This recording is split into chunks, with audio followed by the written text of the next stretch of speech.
Então, primeiro, boas-vindas a todos vocês que estão aqui, né? É uma honra aqui, como Amazônida, receber, né, os que vêm para cá passar algum tempo e conhecer um pouco a realidade aqui do nosso estado. Eu agradeço aqui a Adriana Portugal pelo convite de estar aqui falando um pouco da nossa visão acerca desses temas de licenciamento, né, em parceria com o Tribunal de Contas do Estado também. Aqui eu agradeço a presidente dessa casa, a conselheira Yara Lins. Obrigado, Aristóteles, também por toda a orientação, né, para a gente estar aqui. E, Jean Paul, eu assisti uma palestra sua no Fórum de Governadores que teve em São Luís, e você mostrava bem lá a divisão dos números de companhias que nós temos acima ali, próximo da Guiana, e as companhias que nós temos no Brasil. Então, e você frisava bem, aqui não pode e aqui pode. Né? E eu venho trazer um debate macro que o Ricardo colocou, o ponto de vista, né, que foi colocado. O João Paulo também colocou uma visão macro também do Brasil. E eu vou colocar uma visão um pouco mais regional, trazer um pouco para o nosso dia a dia. Né?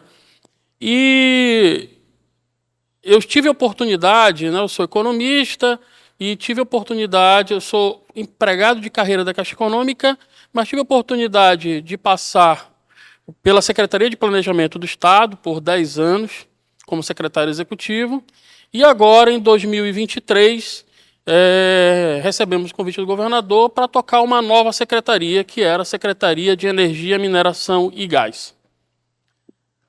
Vamos pensar o seguinte sobre a Amazônia. Tiveram algumas tentativas econômicas ao longo do tempo na Amazônia. A gente teve lá, na época do Marquês de Pombal, século XVI, ali século XVII, uma questão envolvendo uma tentativa de agriculturar a Amazônia. E a gente teve ali Drogas do Sertão, foram implementadas companhias de navegação, de comércio. Então, foram um dos primeiros movimentos econômicos dentro da Amazônia. E aí, a gente teve especificamente aqui no Amazonas a questão do ciclo da borracha, onde nós tivemos um boom econômico que foi bastante relevante aqui para nós. Mais tarde, né, agora já em tempos atuais, nós tivemos o polo industrial de Manaus. Né?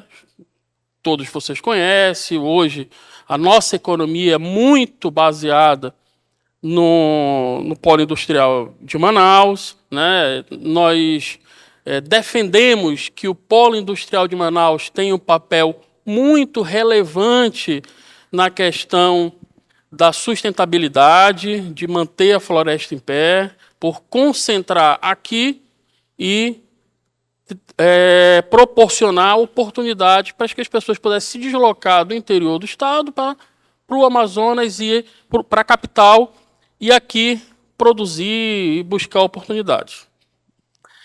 E nós temos agora que nós atribuímos um novo momento econômico para o nosso estado.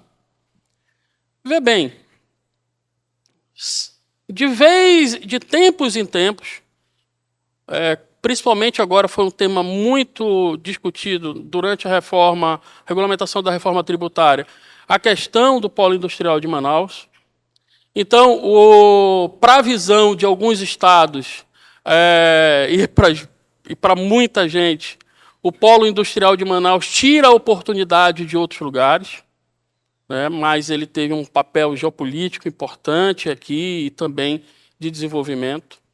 Então, geralmente, o estado do Amazonas fica na berlinda aí, tendo que se defender para que a gente permaneça com as oportunidades aqui. E aí o estado tem buscado fazer o dever de casa. Então, nós temos uma economia totalmente enraizada aí na questão do polo industrial, E aí surge qual as outras oportunidades que poderão surgir dentro para o Amazonas. O Amazonas tem vocação para o turismo. O Amazonas tem vocação para serviços ambientais. O Amazonas teve um papel relevante na questão da indústria naval local, regional. Mas também nós temos uma grande reserva de gás onshore aqui no nosso estado. Nós temos potencial mineral relevante. E aí surgiu, dentro desse âmbito, né, surgiu aqui para onde eu aponto? A Secretaria de Energia, Mineração e Gás em 2023. Né? Então, nós somos um grupo pequeno, mas começamos a olhar e buscar oportunizar e desenvolver melhor esses setores. E aqui, desenvolvendo missão de formular políticas, uma visão estratégica de ser referência dentro de segmentos, né, e com valores muito claros do que a gente quer para o nosso estado. E no cenário atual que nós temos de licenciamento ambiental, nós temos um órgão ambiental que é a autoridade aqui, que faz o licenciamento, né? Tem também aqui projetos em que o IBAMA dá o licenciamento, né? Então, fica aí esse ecossistema dentro do Amazonas que faz essas etapas, né? Isso, nós temos um problema também muito latente aqui, que é a questão da 319. Você conhece bem, né, Ricardo? Você conhece bem. E aí, nós, como amazônidas, como amazonenses, defendemos os nossos direitos e aí queremos as oportunidades que outros estados têm. Né? Então, todo empreendimento que vem para cá, para o nosso estado, que busca, e eu acho que empreender na Amazônia, a empresa tem que querer muito vir empreender aqui. Né? A gente tem empresas que decidiram empresarialmente fazer o investimento aqui, mas ele sabe que ele vai enfrentar algumas situações complicadas, sobretudo na parte do licenciamento. Ele sabe que ele vai passar por um crivo maior do que outras regiões, e ele sabe que vão estar toda hora de olho em cima dos processos dele. Então, isso até agrega valor para a empresa que passa por todo esse processo. Então, ela tem que ter licença prévia, licença de instalação, licença de operação, enfim. E aqui nós temos desafios globais. Nós temos mudanças climáticas como um desafio global, nós temos a segurança alimentar como um desafio global, e nós temos a tão chamada transição energética, né? O Jean Paul falou em evolução energética, né? E tudo isso ele leva ao quê? Ao desenvolvimento da sociedade. E o papel do licenciamento para esses projetos, seja de mudança climática, segurança alimentar, transição energética, é errado a gente ter e olhar como um desenvolvimento versus, né, contra o licenciamento. E o certo é a gente buscar uma abordagem do desenvolvimento mais o licenciamento. A gente ir além das condicionantes, a gente ir além do verso da licença ambiental.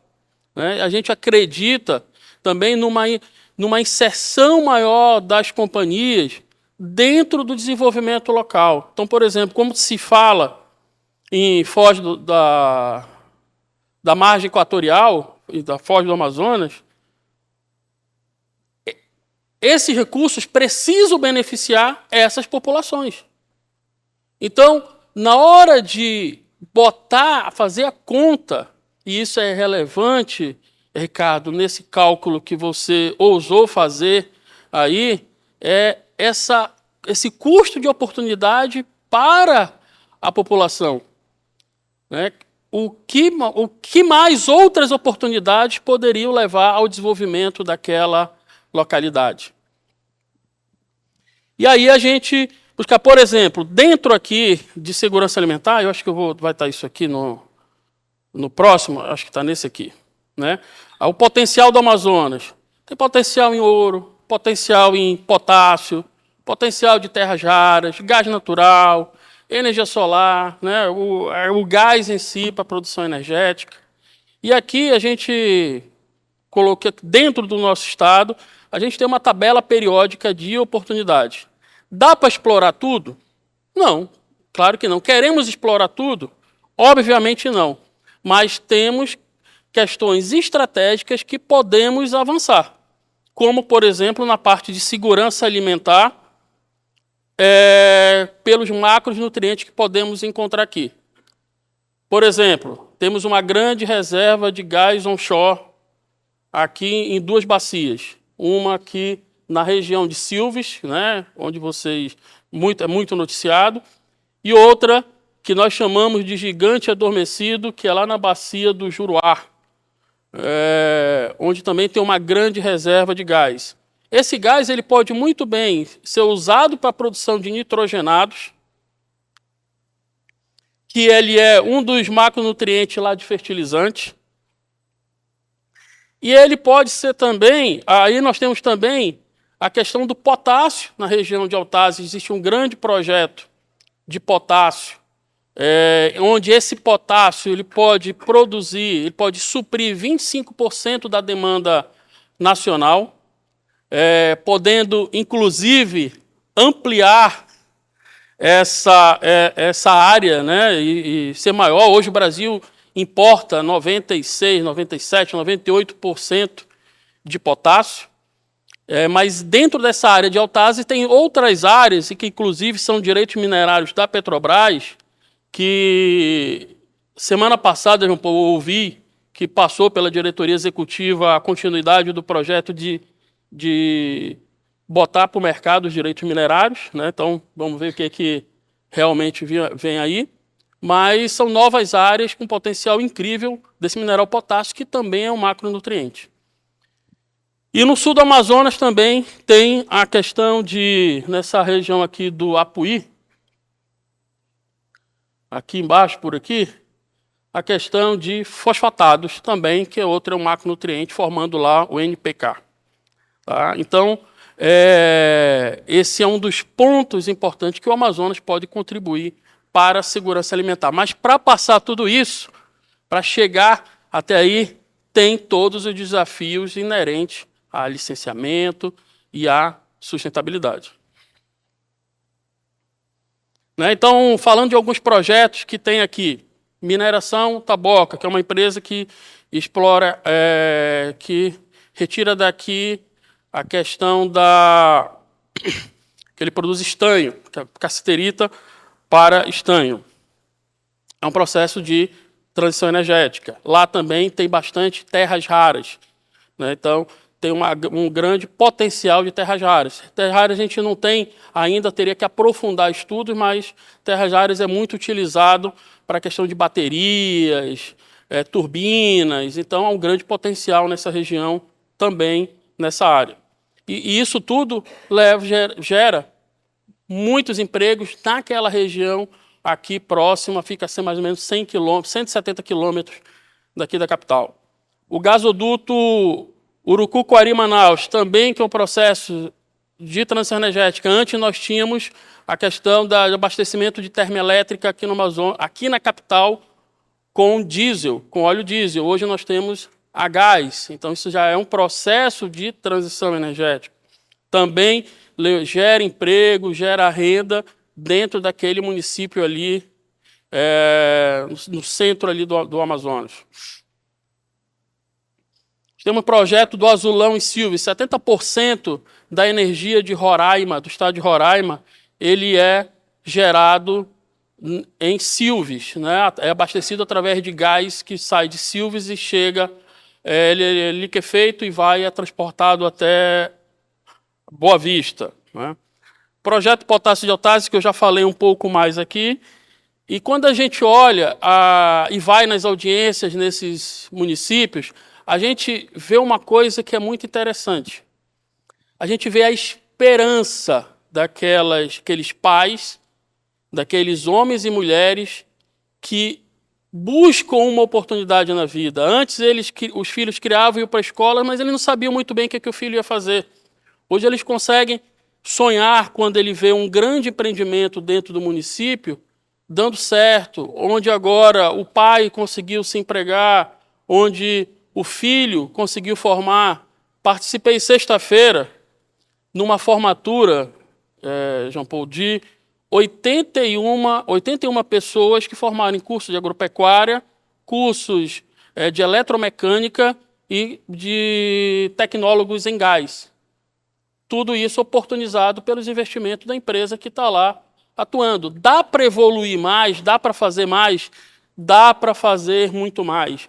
E aí o papel dos tribunais de contas é essencial, porque tem situações que não importa somente a legalidade. Não, tá legal isso aqui. Mas será que realmente faz sentido esse investimento que está sendo feito nessa região? Portanto, defender esses projetos para a Amazônia é defender as pessoas, é defender a oportunidade que essas pessoas têm e que estão afastados dos centros decisórios. Então, você sai daqui, pega 4 horas para chegar até em Silves, e você chega em Silves, você tem que atravessar numa pequena balsa para chegar na sede do município, que o município é uma ilha, e ver pessoas ali, jovens, que hoje têm uma oportunidade, é significativo, e dizer assim, esse é um caminho importante. Porque se não fosse esse, qual seria o outro? Qual seria o custo de oportunidade? Qual seria o outro negócio, né? Que não vou produzir petróleo, vou fazer outra coisa, mas o quê? E aqui eu vou concluir aqui, já ganhando tempo aqui para ter os debates devidos, né, com uma frase do governador Wilson, né? O desenvolvimento econômico sustentável a partir dos nossos recursos naturais é importantíssimo para que possamos promover igualdade e desenvolvimento social, proteção ambiental. E não há nenhuma outra atividade do poder público do ponto de vista de dar dignidade para as populações locais que não seja baseada na atividade econômica. A gente precisa ter uma atividade econômica para que tenha desenvolvimento. Geração de emprego é fundamental para alcançar o objetivo final das políticas públicas. Obrigado. Boa tarde para todos. Obrigado, Ronei, pela apresentação.